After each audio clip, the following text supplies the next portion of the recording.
Big Boss season 9 Tamil இப்படி ஒரு update வரும் அப்படின்னு சொல்லிட்டு நான் எதிர்பார்க்கவே இல்லை. உண்மையிலே சர்ப்ரைஸாவே இருக்கு அப்படின்னே சொல்லலாம். மாத்துவாங்களா அப்படின்னு சொல்லிட்டு எனக்கே ஒரு எக்ஸைட்மெண்ட் இருந்துகிட்டே இருக்கு. வரக்கூடிய அப்டேட் பார்த்தா கண்டிப்பா மாத்திடுவாங்க அப்படின்ற மாதிரிதான் இருக்கு. அது என்ன விஷயம், லான்ச் டேட்டுமே பாத்தீங்கன்னா அனௌன்ஸ் பண்ணியிருக்காங்க. அது மட்டும் இல்லாம கண்டஸ்டன்ட்டும் பாத்தீங்கன்னா ஒரு சில பேர் வந்து பாத்தீங்கன்னா கன்ஃபார்ம் லிஸ்ட்ல இருக்கு. எல்லாத்தையுமே நம்ம ஃபுல்லாவே பார்த்தலாம். ஹாய் மக்களே, நான் உங்க ஷாம். நிறைய பேர் வீடியோ பாக்குறீங்க, லைக் பண்ணாம பாக்குறீங்க. லைக் பண்ணிட்டு பாத்தீங்க அப்படின்னா இந்த வீடியோ பாத்தீங்கன்னா நிறைய பேருக்கு போய் ஷேர் ஆகும். லைக் பண்ணிட்டு பாப்பீங்க அப்படின்னு சொல்லிட்டு நம்புறேன். நம்ம வீடியோக்குள்ள போயிடலாம்.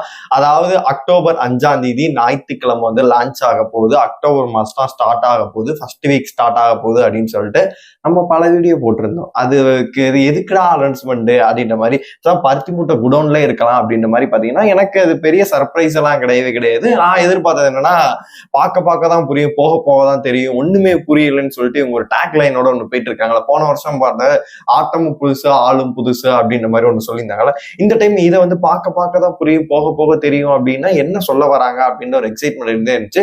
கன்ஃபார்ம் வந்து 2 வீடு டாஸ்க் கிடையாது. அது மட்டும் இல்லாம ஜியோ வந்து ஹாட் ஸ்டார் வந்து மெர்ஜ் ஆயிருக்கு. அதனால வந்து பாத்தீங்கன்னா கண்டிப்பா வந்து எல்லாத்தையும் பழைய மாதிரி கிடையாது, புதுசா வந்து பாத்தீங்கன்னா அந்த போகில கொளுத்துற மாதிரி பாத்தீங்கன்னா எல்லாத்தையும் புதுசா வந்து மாத்தி இருப்பாங்க.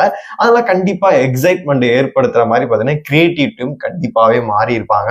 ஸ்பான்சர்ஸும் பாத்தீங்கன்னா நெய் கடையில ஆரம்பிச்சு ஐபேக்கோ, அப்புறமேட்டு ஏசியன் பெயிண்ட்ஸ், மாருதி அப்படின்ற மாதிரி பாத்தீங்கன்னா எக்கச்சக்க பேர், ஹேரியரு, எக்கச்சக்க பேர் பாத்தீங்கன்னா ஸ்பான்சர்ஸும் பண்றாங்க.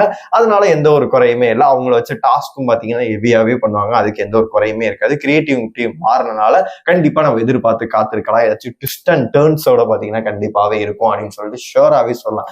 என்ன ஒரு ஆச்சரியம் அப்படின்னு கேட்டீங்கன்னா, இந்த டைம் வந்து பிக் பாஸ் வாய்ஸ் கொடுத்துட்டு இருந்தால ஷாஷோ, அவர் இல்லப்பா, புதுசா வந்து வேற ஒரு வாய்ஸ் வரப்போகுது, மேபி அது ஏஐ கூட இருக்கலாம் அப்படின்ற மாதிரி சொல்றாங்க. என்னது ஏஐயா, புது வாய்ஸா அப்படின்ற மாதிரி எனக்கே ஒரு ஆச்சரியமா இருந்துச்சு. எதனால அப்படின்னு கேட்டீங்கன்னா, ரீசெண்டா ஒரு அவார்ட் ஃபங்க்ஷன் கூட பாத்தீங்கன்னா அவர் ஒரு டைட்டில் வின்னரோட கூட வந்திருப்பாரு, ஷேஷோ வந்திருப்பாரு. இந்த குரலை எங்கே கேட்ட மாதிரி இருக்கு அப்படின்ற மாதிரி சொல்லியிருப்பாரு. அவருமே கான்பிடண்டா நிறைய விஷயங்கள் பேசிட்டு நான் படம் பண்ணிட்டு இருக்கேன், அடுத்து ரிலீஸ் ஆக போகுது, அடுத்து படங்களுக்கு இருக்கு அப்படின்ற மாதிரி ஒரு விளக்கத்தையுமே சொல்லியிருப்பாரு. சரி, ஒருவேளை படம் பண்றதுனாலதான் அவரை கழட்டி விடுறாங்களா அப்படின்ற மாதிரி நம்மளுக்கு தெரியவே இல்லை. மேபி அது ரிவீல் ஆயிடுச்சு அப்படின்னு சொல்லிட்டு கழட்டி விடுறாங்களா அப்படின்னு சொல்லிட்டு தெரியவே இல்லை. போன சீசன் வந்து அந்த செட்டுக்குள்ளே வந்து பாத்தீங்கன்னா செம்மைய செலிப்ரேஷன் நடக்கும். அந்த வின்னர்ஸ் எல்லாரும் விளையாண்ட எல்லாத்துக்குள்ளே ஒரு செலிப்ரேஷன் நடக்கும். அதுல பாத்தீங்கன்னா ஷாஷோ வந்து கலந்துருப்பாரு. கலந்துட்டு எல்லாத்துக்குள்ளே செலிப்ரேட் பண்ணி இந்த போட்டோ வந்து ஷேர் ஆச்சு. இவ்வளவு நாளா ஷேர் ஆகாம இருந்துச்சு, இப்ப எதுக்கு ஷேர் ஆகுது அப்படின்னு சொல்லி நம்மளுக்கு டவுட்டுமே இருந்துச்சு. இவ்வளவு நாளா வந்து ஃபர்ஸ்ட் செகண்ட் சீசனுக்கெல்லாம் போயிட்டு இருக்கும்போது யாருன்னே தெரியாது. அப்புறமேட்டு இவர் தான் அப்படின்னு சொல்லிட்டு இருந்துச்சு. அப்புறமேட்டு அவரே பாத்தீங்கன்னா வாய்ஸ் போட்டு இன்ஸ்டாகிராம்ல வீடியோலாம் பண்ணிட்டு இருந்தாரு. அதுக்கப்புறம் பாத்தீங்கன்னா போன சீசன் வந்து அவரே வந்து போஸ்ட் எல்லாம் போட்டிருந்தாங்க. அந்த வின்னருக்கு அப்புறமேட்டு பாத்தீங்கன்னா அவரை வச்சு அந்த செலிப்ரேஷன்லாம் அவர் வந்து இருந்திருந்தாரு, போட்டோவும் போட்டிருந்தாங்க. இப்ப பாத்தீங்கன்னா ஒரு அவார்ட் ஃபங்க்ஷன் கூட பாத்தீங்கன்னா அவர் வந்திருந்தாரு. பார்க்கும்போது அவர் மாற்றப்படுகிறார், புதிதாக ஏஐ வாய்ஸா அப்படின்ற ஒரு டவுட்டுமே இருக்கு. என்ன பண்ண போறாங்க அப்படின்னு சொல்லிட்டு நம்ம வெயிட் பண்ணி தான் பார்க்கணும்.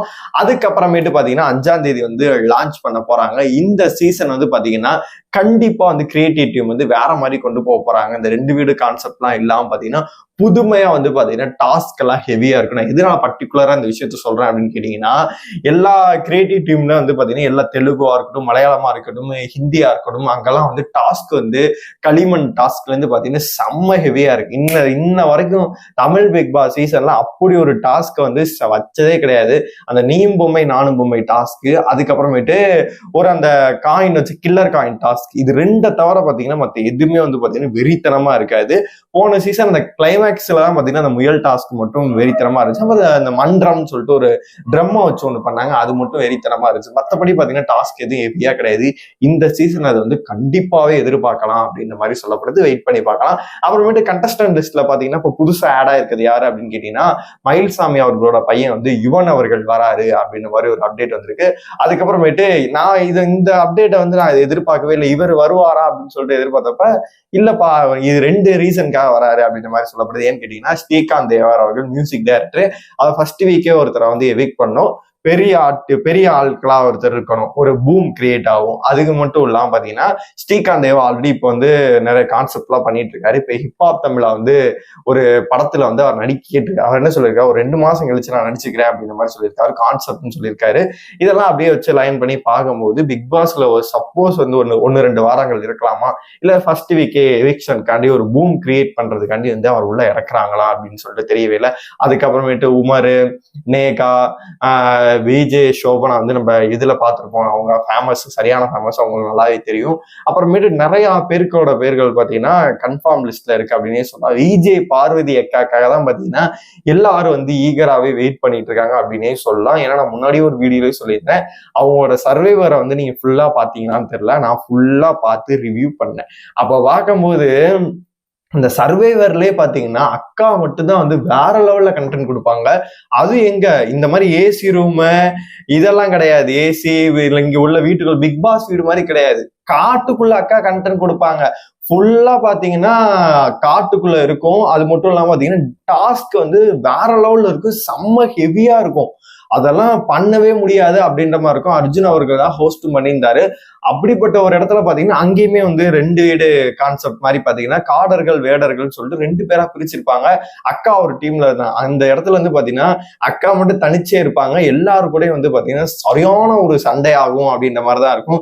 நடுவில் அக்கா சந்திரமுகி எல்லாம் மாறினாங்க அப்படின்னு சொல்லிட்டு நம்ம வீடியோ போட்டுட்டு இருந்தோம். அப்படி இருக்கும்போது கண்டிப்பா அவங்க வரதுனால வந்து ஒரு நல்லா இருக்கும். என்ன பாத்தீங்கன்னா கண்டென்ட் வந்து ஹெவியா கொடுப்பாங்க. நம்ம ஒரு வழியில போனோம்னா அக்கா இங்கிட்டு ஒரு வழியில போவாங்க. அதனால வந்து வேற லெவல்ல இருக்கும் அப்படின்னே சொல்லலாம். அதன் பிறகு பாத்தீங்கன்னா விஜய் டிவில இருக்கக்கூடிய சீரியல் ஆர்டிஸ்ட் வந்து நிறைய பேர் வந்து இந்த புவியரசா இருக்கட்டும், அதுக்கப்புறமேட்டு பாத்தீங்கன்னா ராஜவேலு வந்து கேபியூல சூப்பரா பண்ணுவாரு, அவரா இருக்கட்டும். அந்த மாதிரி முன்னாடி குறைஷியை தான் சொல்லிட்டு இருந்தாங்க. இப்ப குறைஷி இல்ல, அதுக்கு பதிலா பாத்தீங்கன்னா ராஜவேலு இல்ல வினோத் பாபு இவங்க எல்லாம் அதான் வராங்க அப்படின்ற மாதிரி சொல்லப்படுது. என்னைய பொறுத்த வரைக்கும் ரொம்ப பாத்தீங்கன்னா ரொம்ப ஃபிட்டா சூப்பராகவே எடுத்துட்டு வராங்க. இப்போ வந்து நான் எதுக்காக சொல்றேன் அப்படின்னா பிசிக்கல் டாஸ்க் அப்படின்னு வைக்கும் போது பாத்தீங்கன்னா கண்டிப்பா ஹெவியாவே இருக்கும், வேற லெவல்ல இருக்கும். பசங்களை இவங்க பொறுக்கி போறதை பார்க்கும்போது உமர்லாம் பார்க்கும்போது வேற லெவல்ல பண்றாப்ல. அப்படி இருக்கும்போது அமரன் படத்துல சொல்றான் அந்த மாதிரி வேற லெவல் பர்ஃபார்மன்ஸ் பண்ணியிருப்பான், நல்ல ஃபிட்டா இருப்பான். அப்படி இருக்கும்போது பிசிக்கல் டாஸ்க் அப்படின்னு வரும்போது கண்டிப்பா வந்து கடுமையான போட்டி இருக்கும் அப்படின்னு தான் சொல்லணும்.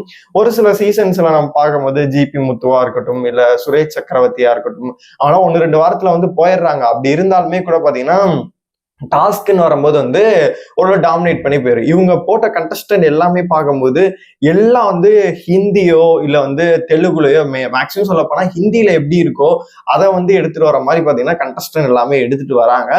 அதனால வந்து சொல்லவே தேவையில்ல, சரியான ஃபயரா இருக்கும் அப்படின்ற மாதிரி சொல்லப்படுது. உங்களுக்கு இன்னொரு டவுட் இருக்கலாம், இந்த ஃபர்ஸ்ட் ஒரு ப்ரோமோ மாதிரி வந்து டீசர் வரப்போன்னு சொல்லிட்டு ஒரு ப்ரோமோ வந்துச்சு, அது ஹைப்பே இல்லை.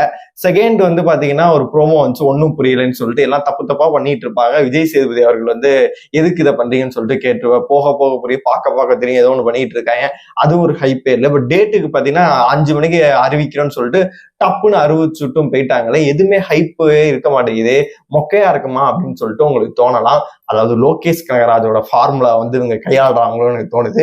ஹைப்பே இல்லாம உள்ள ஹைப் வச்சிருக்கு, லட்டுல வச்சேன்னு நினைச்சியா தாஸ், நட்டுல வச்சண்டா அப்படின்ற மாதிரி பாத்தீங்கன்னா ஹைப் எதுவுமே கிரியேட் பண்ணாம நாங்க அங்க வச்சிருக்கோம்னு சொல்லிட்டு ஷோல நிறைய விஷயங்கள் பண்ணியிருந்தாங்க அப்படின்னா கண்டிப்பா உண்மையிலே ஒர்த்தா இருக்கும் அப்படின்னு சொல்லிட்டு நான் நம்புறேன். உங்களோட கருத்துக்கள் எல்லாத்தையுமே கமெண்ட் பாக்ஸ் சொல்லுங்க. அது மட்டும் இல்லாம பிக் பாஸோட அப்டேட் வந்து நீங்க பார்க்கணும் அப்படின்னு நினைச்சீங்கன்னா நம்ம சேனலை மறக்காம சப்ஸ்கிரைப் பண்ணி வச்சுக்கிட்டீங்கன்னா தான் பிக் பாஸோட அடுத்தடுத்த அப்டேட் எல்லாமே பார்க்க முடியும்.